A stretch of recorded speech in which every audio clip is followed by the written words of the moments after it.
नमस्कार, मैं रवीश कुमार। चीन की बात हुई नहीं और चीन से बात भी हो गई। चीन को आंखें दिखाने वाले चीन से बातें करने लगे हैं।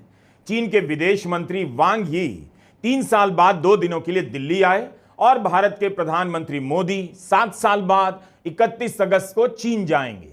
बताया भी नहीं कि क्या बदल गया, कुछ बदला भी है या किसी तीसरे के कारण बदल गया। विदेश नीति की अपनी चाल होती है, लेकिन जब आप विदेश नीति को चौपाल का सब्जेक्ट बनाएंगे, चुनाव का मुद्दा बनाएंगे, गोदी चैनलों से पीआर करवाएंगे कि विदेश में भारत का नाम हो रहा है, तो पब्लिक को बता दीजिए चीन के साथ कैसा काम हो रहा है और क्यों हो रहा है। फोटो उत्पादन और बहस उत्पादन, इन दोनों उत्पादनों में मोदी सरकार का जवाब नहीं। ऐसा नहीं है कि चीन के विदेश मंत्री की यात्रा का फोटो उत्पादन नहीं हुआ।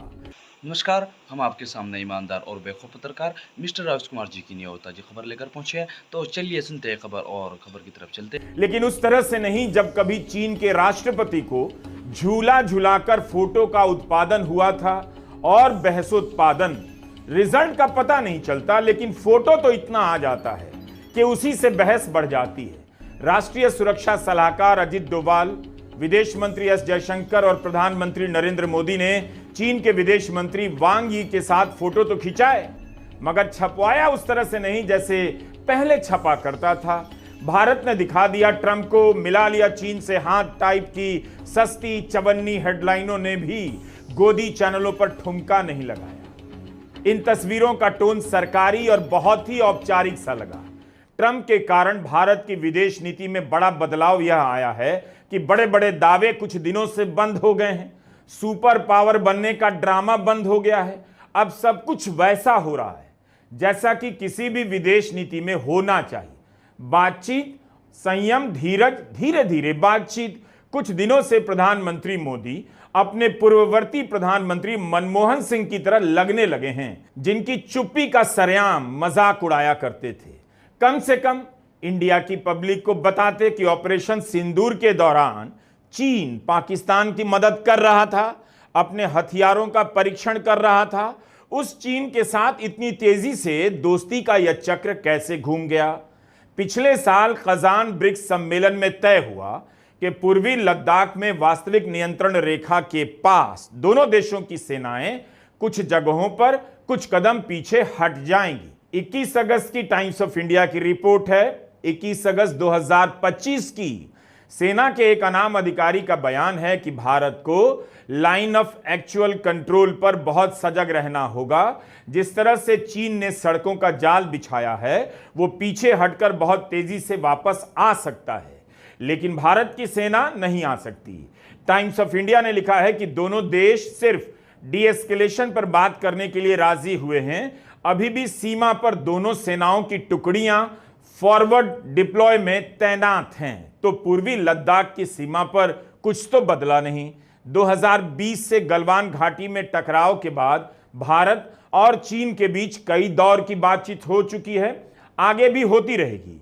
वो बात पहुंची कहां है, कहां पहुंचेगी, कोई जानता भी नहीं, ना बताया जाता है। वक्त लगता है तो लगाना 5 साल, जिसके बारे में मोदी सरकार के विदेश मंत्री पब्लिक में बात ही नहीं कर पाते, ना गोदी मीडिया उनसे पूछ पाता है।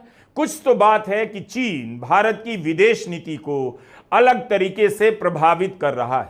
भारत की विदेश नीति हवाई अड्डे पर स्वागत के वीडियो बनाने की नीति बनकर रह गई है। प्रधानमंत्री मोदी जिस किसी देश के हवाई अड्डे पर उतरते हैं, वहां भारतीयों को बुलाकर स्वागत करवाया जाता है, ताकि पेट से भूखी हिंदी प्रदेश की जनता अपना मन इस बात से भर सके कि प्रधानमंत्री मोदी ने विदेशों में भारत का नाम कर दिया है। ज्यादा पुरानी बात नहीं। ऑपरेशन सिंदूर के दौरान चीन का जिक्र किस संदर्भ में आया? चीन ने पाकिस्तान की मदद की या नहीं? भारत के खिलाफ लड़ रहा था या नहीं? यह बात सूत्रों ने नहीं, बल्कि भारतीय सेना के उपाध्यक्ष lieutenant general Rahul R Singh ने कही। क्या इन 2 दिनों की मुलाकात में इसका कोई भी जिक्र आया कि ऑपरेशन सिंदूर में भारत के खिलाफ चीन की क्या भूमिका थी?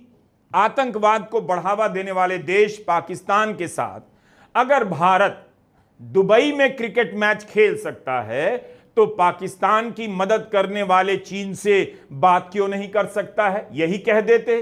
छोटी आंखों वाले गणेश जी का जिक्र हमने तो नहीं किया, प्रधानमंत्री मोदी ने किया। बता दे वही कि किस देश में छोटी आंखों वाले गणेश जी की मूर्ति बनती है। हम गांव गांव व्यापारियों को शपथ दिलवाएं, व्यापारियों का कितना ही मुनाफा क्यों ना हो, आप विदेशी माल नहीं बेचोगे। लेकिन दुर्भाग्य देखिए, गणेश जी भी विदेश से आ जाते हैं। छोटी आंख वाले गणेश जी आएंगे, गणेश जी की आंख भी नहीं खुल रही है।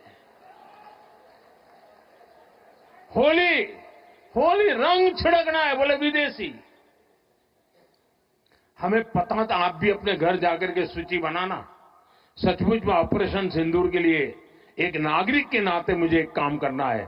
आप घर में जाकर सूची बनाइए कि आपके घर में 24 घंटे में सुबह से दूसरे दिन सुबह तक कितनी विदेशी चीजों का उपयोग होता है। किसी भी देश के साथ रिश्ते अच्छे हों, इसी में सबकी भलाई है। लेकिन मोदी सरकार को बताना चाहिए कि चीन के साथ क्या बदल रहा है और क्यों बदल रहा है। मोदी सरकार ने विदेश नीति का इस्तेमाल चुनावी राजनीति में किया है, तो वोटर को बताए दोस्ती हो रही है, या दिखाने के लिए किसी और को चीन से दोस्ती की जा रही है, या दोस्ती है या पुराने दोस्त का दिल जलाने के लिए भुला दिए गए दोस्त से हाथ मिलाया जा रहा है। अचानक से चीन की याद क्यों आई? जून में राजनाथ सिंह एससीओ सम्मेलन के दौरान चीन के रक्षा मंत्री से मिलते हैं। जुलाई के महीने में विदेश मंत्री एस जयशंकर एससीओ के विदेश मंत्रियों के कार्यक्रम में चीन जाते हैं, शी जिनपिंग से मिलकर आते हैं। फिर चीन के विदेश मंत्री वांग यी भारत दौरे पर आते हैं और प्रधानमंत्री मोदी से मिलते हैं। 2022 में जब वे भारत आए थे तब प्रधानमंत्री मोदी से मुलाकात नहीं हुई थी, और अगस्त के आखिर में प्रधानमंत्री मोदी एससीओ के नेताओं के सम्मेलन के लिए चीन जा रहे हैं। 2018 के बाद यह उनका पहला चीन दौरा होगा। क्या इनकी वजह से बदल गया? ट्रंप से बात नहीं बनी तो चीन, चीन से बात नहीं बनी तो ट्रंप। भारत की विदेश नीति है या ड्रम? वही ड्रम जो एयरपोर्ट पर प्रधानमंत्री मोदी के स्वागत में बजाया जाता है। याद रखना चाहिए, ट्रंप ने चीन से मोर्चा नहीं खोला, ना लोहा लिया है। एक बार धमकाया जरूर, लेकिन चीन ने ऐसा पलटकर जवाब दिया कि ट्रंप साहब चुप हो गए। चीन पर टैरिफ की डेडलाइन 12 अगस्त को खत्म हो रही थी, 90 दिनों के लिए बढ़ा दी गई। ट्रंप ने चीन को अपने से दूर नहीं किया, लेकिन ट्रंप के कारण भारत चीन के नजदीक जा रहा है। चीन ने ट्रंप के बयानों का सामने से जवाब देने की नीति अपनाई, हिम्मत दिखाई। भारत ट्रंप का बयान आते ही चुप्पी साध लेने की नीति पर चलने लगता है। देखिए, समझने वाली बात यह है कि जो 1990 से लेके 2005 तक जितने भी भारत और चीन के बीच में समझौते हुए, उस वक्त भारत और चीन के बीच में चाहे वो आर्थिक, रणनीतिक या कोई भी और असमानता जो थी वो इतनी खराब नहीं थी जितनी अब है। पिछले 10-11 सालों में चीन हमसे बहुत आगे गया है, साइंटिफिकली, इकोनॉमिकली, डिप्लोमेटिकली, जियोपॉलिटिकली। वो अब अमेरिका के बराबर देखा जाता है। भारत का हाइफिनेशन पाकिस्तान के साथ होता है, तो इसलिए अब पावर डिफरेंशियल बहुत ज्यादा है। और इस पावर डिफरेंशियल में अगर आप नए सिरे से कोई शुरुआत करेंगे और नया एग्रीमेंट करेंगे, तो वो उस पावर डिफरेंशियल को रिफ्लेक्ट करेगा कि चीन एक बहुत मजबूत, बहुत ताकतवर, बहुत बड़ा देश है और भारत उसके मुकाबले बहुत छोटा, बहुत हल्का, बहुत कमजोर देश है, और वो पावर डिफरेंशियल नए एग्रीमेंट्स में रिफ्लेक्ट करेगा। इसलिए भारत के लिए फायदा ये है कि भारत पुराने एग्रीमेंट्स पे इंसिस्ट करे, चाहे वो 90 के दशक के हों, चाहे वो 2001-2005 के हों। उन एग्रीमेंट्स पर को लागू करने में, उन पर कायम रहने में भारत का फायदा है, क्योंकि वो उस वक्त साइन किए गए थे जब भारत और चीन तकरीबन इतना फासला नहीं था भारत और चीन के बीच। ट्रंप ने भारत पर टैरिफ भी लगाया और रूस से तेल खरीदने पर जुर्माना भी। अमेरिका के वित्त सचिव हैं स्कॉट बेसेंट। उनका बयान तो आपको हिंदी अखबारों से पता चला ही होगा। भारत ने एक दलील दी प्रेस रिलीज में कि चीन भी तो रूस से तेल खरीदता है, उस पर तो आपने जुर्माना नहीं लगाया। तो इसका जवाब स्कॉट बेसेंट ने दे दिया। कहा कि चीन रूस से तेल खरीदता रहा है। 2022 के पहले चीन 13% कच्चा तेल रूस से खरीद रहा था, इस समय 16% खरीद रहा है। चीन अलग अलग जगहों से तेल खरीद रहा है, लेकिन भारत ने तो पहले रूस से तेल नहीं खरीदा, बहुत कम खरीदा, 1% तेल ही रूस से लिया, लेकिन इस समय 42% तेल खरीद रहा है। और खरीदकर इसे बेच रहा है। भारत में कुछ अमीर परिवार हैं, उन्हें बहुत फायदा हुआ, इसलिए भारत का मामला एकदम अलग है। ये अमेरिका के ट्रेजरी सेक्रेटरी कह रहे हैं। कहते हैं यूक्रेन पर रूस के हमले के बाद भारत ने रूस से तेल खरीदकर जो मुनाफा कमाया है वो मंजूर नहीं है। रूस से सस्ता तेल खरीदने के कारण भारत को करीब 1,37,000 करोड़ का फायदा हुआ। किसी बात का आधिकारिक रूप से जवाब नहीं दिया जाता है। सरकार भी नहीं बताती कि ये कौन से अमीर परिवार हैं जिनके मुनाफे की बात अमेरिका से हो रही है। करते रहिए बहस कि किस परिवार को अरबों का फायदा हुआ। आपको तो बताया गया कि अपनी जनता के फायदे के लिए रूस से तेल खरीद रहे हैं, लेकिन आपको फायदा मिला क्या? तेल सस्ता हुआ, आपको पेट्रोल सस्ता नहीं मिला। तो भारत के कुछ अमीर परिवारों को कैसे अरबों का फायदा हुआ और यह कैसे राष्ट्रहित हो गया? मोदी जी वोट आपसे लेते हैं और मेहरबानी अमीर परिवारों पर करते हैं। आपसे कहा जाता है विदेशों में भारत का नाम हो गया। भारत का नाम तो सदा से रहा है, लेकिन इस नाम के प्रचार में आपका काम हो गया। यह भारत के अखबारों की हेडलाइन है। लिखा है भारत को राहत देते हुए चीन ने रेयर अर्थ मिनरल और फर्टिलाइजर के एक्सपोर्ट पर लगाए जाने वाले प्रतिबंधों में ढिलाई का फैसला लिया है। मगर अब 19 अगस्त के चीन की विदेश प्रवक्ता के इस बयान को पढ़िए, जो चीनी विदेश मंत्रालय की वेबसाइट पर है। एक पत्रकार ने सवाल किया, भारत के मीडिया में रिपोर्ट हो रहा है कि चीन के विदेश मंत्री ने भारत के अधिकारियों को बताया है कि चीन ने भारत को एक्सपोर्ट किए जाने वाले रेयर अर्थ मिनरल पर लगे प्रतिबंध हटा दिए हैं। क्या यह खबर सही है? इस पर विदेश प्रवक्ता कहती हैं चीन की कि मुझे इन खबरों की जानकारी नहीं। मोटे तौर पर मैं यही कहना चाहती हूं कि हम प्रासंगिक देशों और इलाकों के साथ बातचीत और सहयोग मजबूत करने के लिए तैयार हैं। हम मिलकर ग्लोबल सप्लाई चेन को स्थिर रखना चाहते हैं। चीन के विदेश मंत्री के साथ बैठक में कहा गया कि दोनों देशों को साझीदार बनना चाहिए, प्रतिद्वंदी नहीं, प्रतिस्पर्धा करनी चाहिए। जयशंकर किसी 3 M की बात करने लगे, mutual respect, mutual sensitivity, mutual interest. ऐसी तुकबंदियों का हाल हम सब ने देखा है।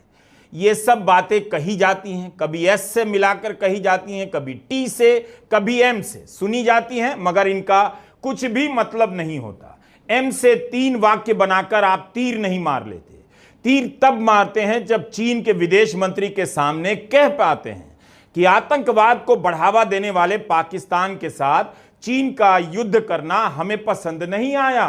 चीन पर भारत क्यों चुप हो जाता है? दिल्ली के बाद चीन के विदेश मंत्री वांग यी कहां गए? काबुल गए। पाकिस्तान और अफगानिस्तान के विदेश मंत्रियों से वहां मुलाकात हुई और उसके बाद पाकिस्तान जाते हैं। भारत कुछ नहीं बोल पाता। ईरान पर इस्राइल ने हमला किया, चीन ने निंदा की, भारत चुप रह गया। तालिबान की सरकार आने के बाद चीन उन पहले देशों में था जिसने अफगानिस्तान का दौरा किया, मान्यता दी। उसने अफगानिस्तान और पाकिस्तान से अपने रिश्तों को मजबूत किया और भारत ने पाकिस्तान से बात ना करने की नीति अपनाई। दुबई में पाकिस्तान के साथ मैच खेलता रहा। 19 सितंबर को फिर से खेलेगा, क्योंकि सबको पता है क्रिकेट का संबंध धंधे से है, पैसे से है। भारत पाकिस्तान के मैच में विज्ञापन से कमाई होगी। ऑपरेशन सिंदूर के बाद क्या बदल गया कि भारत पाकिस्तान के साथ मैच खेलने जा रहा है? किसी बात पर आप कुछ तो बोलेंगे या फोटो पकड़ाकर कहेंगे कि ये रहा फोटो हमारे मिलने का, बात करने का। इसी को आप विदेश नीति की कामयाबी समझ लीजिए। बताइए तो कि चीन के साथ बातचीत में भारत का कौन सा मकसद पूरा हो रहा है, या क्यों कहा जा रहा है कि चीन सीमा विवाद से भारत पर दबाव बनाता है, और भारत बताए कि वह चीन पर किस चीज को लेकर दबाव बनाता है। चीन ने कौन सी बात भारत की मान ली जिससे दोनों देशों के बीच आपसी सम्मान, संवाद, संवेदनशीलता का बढ़ना बताया जा रहा है। प्रधानमंत्री मोदी ने ट्वीट किया कि पिछले साल कजान में चीन के राष्ट्रपति शी जिनपिंग के साथ मुलाकात के बाद चीजें प्रगति की दिशा में बढ़ रही हैं। आपने अर्ली हार्वेस्ट प्रस्ताव के बारे में सुना होगा। मतलब चीन धीरे धीरे सीमाओं से जुड़े विवाद को सुलझाना चाहता है। कहा जा रहा है कि चीन के साथ बड़ा विवाद पूर्वी लद्दाख में वास्तविक नियंत्रण रेखा पर है। तो चीन की तरफ से सीमा विवाद सुलझाने से क्या हासिल होगा, जहां चीन की मौजूदगी भारत और भूटान की तुलना में कम है। अगर सिक्किम की सीमा पर सुलझ भी गया मामला, तो फायदा चीन को होगा। इसलिए भारत विरोध कर रहा है। भारत के एक्सपर्ट मानते हैं कि चीन के साथ एक बार में ही डील होनी चाहिए, टुकड़ों टुकड़ों में नहीं। अर्ली हार्वेस्ट एक चीन का चीनी टर्म है जिसको कि हम अंग्रेजी में लो हैंगिंग फ्रूट समझ सकते हैं। तो भारत का जो बॉर्डर है चीन के साथ, बाउंड्री है, वो डिस्प्यूटेड है। वो करीब 3-4 हजार किलोमीटर की बाउंड्री है और उस बाउंड्री को अलग अलग हिस्सों में बांटा गया है। एक हिस्सा लद्दाख का है जिसको कि हम वेस्टर्न बाउंड्री बोलते हैं, एक हिस्सा उत्तराखंड हिमाचल प्रदेश का है जिसको कि हम मिडिल सेक्टर बोलते हैं, एक हिस्सा अरुणाचल प्रदेश का है जिसको हम ईस्टर्न सेक्टर बोलते हैं, और एक हिस्सा सिक्किम का है जिसको कि हम सिक्किम सेक्टर बोलते हैं। करीब पिछले 10-1 साल से चीन की तरफ से ये सलाह आती रही है, ये प्रपोजल आता रहा है कि हमको सिक्किम की बाउंड्री को अर्ली हार्वेस्ट में सॉल्व कर लेना चाहिए। मतलब जो चीजें जल्दी सुलझ सकती हैं उनको सुलझा दीजिए और जो चीजें बाकी खराब हैं उनको छोड़ दीजिए। इससे चीन का फायदा है और ये 2005 का जो भारत और चीन का जो एग्रीमेंट है उसके खिलाफ जाता है। 2005 का एग्रीमेंट कहता है कि भारत की जो बाउंड्री डील होगी चीन के साथ वो एक पैकेज डील होगी, वो पूरी एक साथ सुलझाई जाएगी, ना कि अलग अलग हिस्सों में करके, क्योंकि वो चीन के फायदे के लिए होगा। चीन अगर सिक्किम बाउंड्री का हिस्सा सुलझा लेता है तो वो भूटान के साथ अपनी बाउंड्री को भी सुलझा लेगा और उसके बाद भारत के ऊपर सिलीगुड़ी कॉरिडोर के ऊपर डोकलाम की वजह से जो 2017 में हमने देखा उसकी वजह से बहुत ज्यादा दबाव बढ़ जाएगा। 2019 में भी चीन ने कोशिश की थी, जब 22वीं मीटिंग हुई थी स्पेशल रिप्रेजेंटेटिव्स की, कि इस तरह से अर्ली हार्वेस्ट को भारत एग्री कर ले। उसने अपने स्टेटमेंट में इसका जिक्र भी किया था, पर भारत ने इसको उस वक्त पूरी तरह से रिजेक्ट कर दिया था। इस बार जॉइंट स्टेटमेंट के अंदर है कि दोनों देश एक्सप्लोर करेंगे अर्ली हार्वेस्ट की पॉसिबिलिटी। ये पूरी तरह से 2005 का जो एग्रीमेंट था जो कि बहुत मुश्किल से नेगोशिएट किया गया और उसके बाद उतना बड़ा एग्रीमेंट दोबारा नेगोशिएट नहीं किया जा चुका है भारत और चीन के बीच में। वो एग्रीमेंट को एक तरह से निगेट करने की कोशिश, उससे वापस जाने की कोशिश हो रही है और ये भारत के लिए अच्छा नहीं होगा। जो दिख रहा है वो ऐसा लगता है कि भारत चीन के सामने झुक रहा है, भारत चीन के सामने डेस्परेशन में जा रहा है और चीन उस डेस्परेशन का पूरी तरह से फायदा उठा रहा है। कारोबार बढ़ाने से, वीजा जारी करने से, सीधी उड़ान सेवा बहाल करने से खास नहीं होने वाला। चीन ने मानसरोवर की यात्रा के द्वार खोल दिए। भारत के पत्रकारों ने वहां से वीडियो भी बनाए। क्या इन बातों से आश्वस्त हुआ जा सकता है कि 2020 के बाद से अविश्वास की जो खाई बनी थी वो अब भरने लगी है? सीधी उड़ान नहीं थी तो कौन सा आयात रुक गया था? तब भी तो चीन से आयात बढ़ता गया और भारत का चीन के साथ व्यापार घाटा काफी बढ़ गया। चीन के विदेश मंत्री से बातचीत में क्या इस व्यापार घाटे को लेकर कोई बात हुई? ट्रंप तो व्यापार घाटे के कारण ही सब पर टैरिफ लगा रहे हैं। भारत क्या कर रहा है?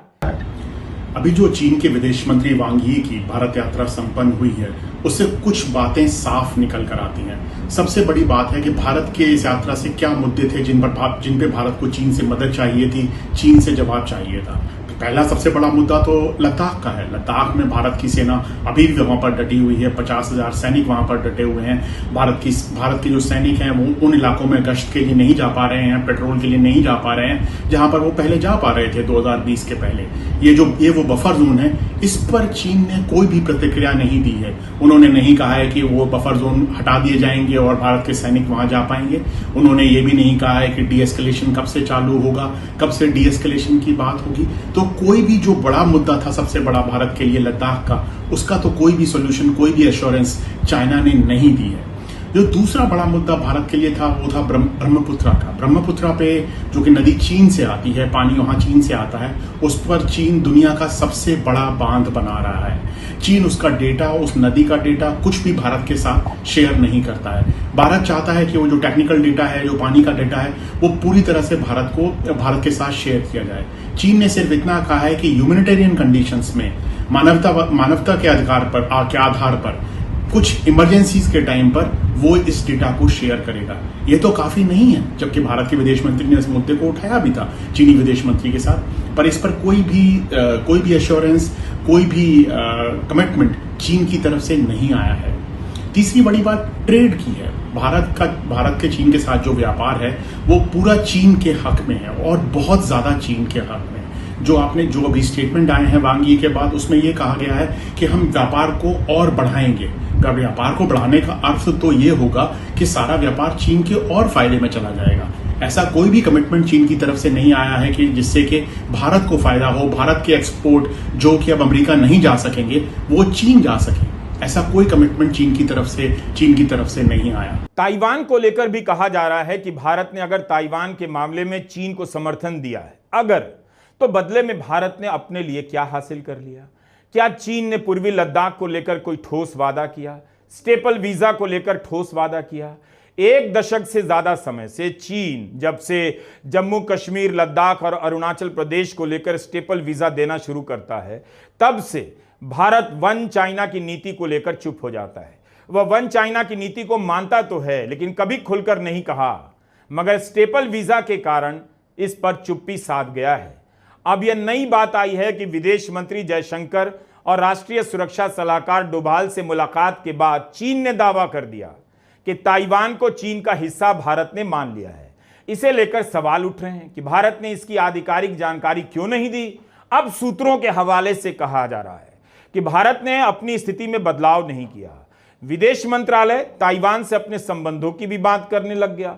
हर विभाग में लगता है सूत्रों को बिठा दिया गया है जो जाने क्या क्या बोलता रहता है। लगता है कोई एक ही सूत्र है जो चुनाव आयोग भी जाता है और शाम को विदेश मंत्रालय भी। भारत ने कई सारे कंसेशन दिए। सबसे बड़ा कंसेशन ताइवान के ऊपर दोनों डोवल साहब ने भी और जयशंकर साहब ने भी, दोनों ने इस बात का जिक्र किया कि हमारी नीति ताइवान पर नहीं बदली है, पर साथ साथ चीनी स्टेटमेंट में साफ आया कि जयशंकर ने कहा कि ताइवान चीन का हिस्सा है और डोवल ने कहा कि हम वन चाइना पॉलिसी को मानते हैं। करीब पिछले 15-16 साल से भारत सरकार इस बारे में चुप रही है। इसको वो बायलैटरल अरेंजमेंट्स के थ्रू नहीं बोलती है कि हमारी वन चाइना पॉलिसी है। और उसका सबसे बड़ा कारण है कि चीन भारतीय नागरिकों को जो कि लद्दाख में, अरुणाचल प्रदेश में, जम्मू कश्मीर में रहते हैं, उनको वीजा स्टैंप करके नहीं देता है बल्कि स्टेपल करके देता है, ये दिखाने के लिए कि ये भारत के नागरिक नहीं है और इस जमीन पर हमारा भी कब्जा है। तो भारत का लॉजिक बड़ा सिंपल है कि अगर आप वन इंडिया पॉलिसी को नहीं मानते हैं तो हम वन चाइना पॉलिसी को कैसे बार बार रीइंफोर्स कर सकते हैं, जबकि भारत की पॉलिसी वन चाइना की है पर उसको बार बार कहता नहीं है। तो उस पर एक बड़ा कंसेशन मोदी सरकार की तरफ से इस बार आया है। विदेश मंत्रालय को साफ साफ जवाब देना चाहिए कि भारत ने ताइवान को लेकर चीन से क्या कहा। क्या चीन पाकिस्तान के साथ सक्रिय सैनिक सहयोग जारी रखेगा या रोकेगा? जवाब किसी चीज का साफ साफ नहीं। पहले ढोल पीट रहे थे, अब गोल गोल बातें कर रहे हैं। विदेश मामलों के जानकार डॉक्टर ब्रह्मा चेलानी ने ट्विटर पर लिखा है, ट्रंप के बदलते हुए मिजाज को देखते हुए सूझबूझ के साथ संपर्क बनाए रखने की जरूरत है। ट्रंप के ईगो का भी ध्यान रखना होगा। व्हाइट हाउस में जेलेंस्की और यूरोप के नेताओं के साथ ट्रंप की बैठक में दिखाई दिया कि दूसरे देशों के नेताओं ने इसे समझ लिया है कि ट्रंप से कैसे बात करनी है, मगर उनकी तुलना में प्रधानमंत्री मोदी ने ट्रंप से आगे जाकर बात नहीं की, नाराज हो गए और यह कोशिश नहीं की कि वे भारत के खिलाफ इस तरह के कदम नहीं उठाएं। अब ट्रंप से बात करने की जगह मोदी चीन की तरफ बढ़ रहे हैं, जैसे अमेरिका के बाद अगला विकल्प सिर्फ चीन ही है। चीन जो भारत का सबसे बड़ा प्रतिद्वंदी है, यह सोची समझी कूटनीति नहीं है लेकिन भ्रमित रणनीति जरूर है। हम नहीं जानते कि भारत और चीन के रिश्ते में सुधार आया है या नहीं, लेकिन यह दिखाई दे रहा है कि गोदी मीडिया में इसे लेकर धूमधाम बूम बाम कम है। इस वक्त उसे वोट चोरी से ध्यान भटकाने के लिए मुद्दों की बहुत जरूरत है। कुछ बड़ा हुआ होता भारत और चीन के बीच तो प्रधानमंत्री मोदी का फोटो लगाकर गोदी मीडिया हंगामा मचा रहा होता कि भारत और चीन मिलकर करेंगे ट्रंप को काबू। इस तरह की थर्ड क्लास हेडलाइन मोदी सरकार की कामयाबी की पहचान रही है, वो भी अब नजर नहीं आती। ट्विटर पर विदेश मंत्री एस जयशंकर पर हमले होने लगे। प्रतीत होता है बीजेपी के ही समर्थकों का एक दल उन पर हमले कर रहा है। पता नहीं क्या मामला है। हम तो दुआ करेंगे जयशंकर का हाल जगदीप धनखड़ जैसा ना हो। अगर ऐसा कुछ होने वाला है तो हम तो यही चाहेंगे कि उनका लाल लेजर वाला चश्मा सलामत रहे। लाल लाल भुकभुकाने वाला चश्मा भारत को मुश्किल से नसीब हुआ है, दोबारा नहीं मिलेगा। कम से कम संबित पात्रा को प्रेस कॉन्फ्रेंस कर जयशंकर को सपोर्ट करना चाहिए। हम इस वीडियो की समाप्ति की तरफ बढ़ रहे हैं। 11 साल तक निरंतर राष्ट्रवाद और धर्म की फर्जी राजनीति ने देश का समय भी बर्बाद किया और देश को भी। ये सारी पॉलिटिक्स हिंदी प्रदेश के वोटर को फंसाने के लिए की गई। अगर हिंदी प्रदेश को बताया जाए कि ट्रंप के टैरिफ से भारत के कुछ सेक्टर बर्बाद हो गए तो नौकरियां यूपी बिहार के लड़कों की जाएंगी। टाइम्स ऑफ इंडिया में एक खबर छपी है कि अमेरिका द्वारा लगाए गए टैरिफ के कारण गुजरात के हीरे के बाजार में 1 लाख लोगों की नौकरी जा चुकी है। हीरा काटने वाले और पॉलिश करने वाले 1 लाख कारीगरों पर अमेरिका के टैरिफ के कारण यह हुआ। टैरिफ अगर 25% से 50% हुआ तो नौकरी जाने की दर और बढ़ जाएगी। मिंट की रिपोर्ट है कि टैरिफ के कारण खेती, ऑटो टेक्सटाइल, ज्वेलरी सेक्टर में 2 से 3 लाख लोगों के काम छीन सकते हैं। यह सच है कि भारत का मैन्युफैक्चरिंग सेक्टर असेंबल सेक्टर बनकर रह गया है। इससे रोजगार की आंधी आई नहीं, 1 दशक बेकार गया। हिंदी प्रदेश की हालत इतनी दयनीय हो गई है कि जब उससे कहा जाता है पाकिस्तान के खिलाफ नारे लगाओ तो उसके युवा पढ़ाई लिखाई छोड़कर सड़कों पर उतर आते हैं, और जब कहा जाता है दुबई में पाकिस्तान के साथ क्रिकेट मैच हो रहा है, घर जाकर टीवी देखो तो टीवी देखने चले जाते हैं। दिवाली आएगी तो कहेंगे चीन के प्रोडक्ट का विरोध करना है, फिर चुपचाप चीन से आयात करने लग जाते हैं। दरअसल भारत एक चीज का उत्पादन किसी भी देश से ज्यादा करने लगा है। पूछिए किस चीज का? झूठ का। सोच कर देखिए, क्या झूठ का निर्यात किया जा सकता है? नमस्कार, मैं रवीश कुमार। उम्मीद करता है आपको खबर पसंद आई होगी। अगर आपको खबर पसंद आई हो तो हमारे चैनल को लाइक एंड सब्सक्राइब करें और हमें कमेंट करके ज़रूर बताएं। तो चलिए मिलते हैं नेक्स्ट वीडियो में, जब तक के लिए जय हिंद।